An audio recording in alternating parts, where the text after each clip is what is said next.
Greece's Prime Minister Alexis Tsipras has announced he is resigning and has called an early election. Mr. Tsipras, who was only elected in January, said he had a moral duty to go to the polls. Now a third bailout had been secured with European creditors. The election date is yet to be set, but earlier reports suggested 20 September. Mr. Tsipras will lead his leftist Syriza party into the polls, but he has faced rebellion by some members angry at the bailout's austerity measures. He had to agree to painful state sector cuts, including far-reaching pension reforms, in exchange for the bailout, and keeping Greece in the eurozone. Greece received the first $14.5 billion tranche of the bailout on Thursday after it was approved by relevant European parliaments. It allowed Greece to repay a €3.2 billion debt to the European Central Bank and avoid a messy default.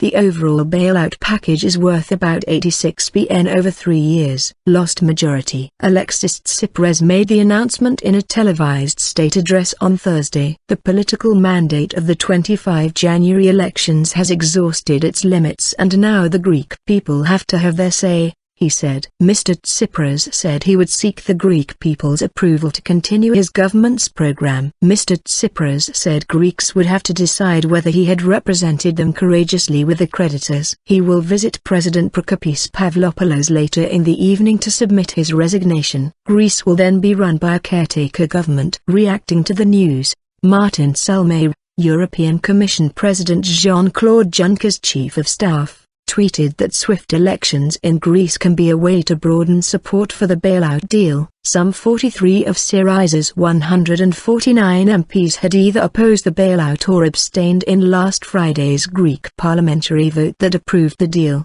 The rebellion meant Mr. Tsipras, who was elected this January, had effectively lost his parliamentary majority. Mr. Tsipras had won power on a manifesto of opposing the stringent austerity conditions that he has now accepted. He said he was forced to do so because a majority of Greeks wanted to stay in the eurozone, and this could not be achieved in any other way. Greece remains under strict capital controls, with weekly limits on cash withdrawals for Greek citizens. If a government resigns within a year of election, the constitution requires the president to ask the second largest party, in this case the conservative New Democracy, to try to form an administration. If this fails, the next largest party must be given a chance. However, analysts say both parties can waive this and allow the president to approve the snap election.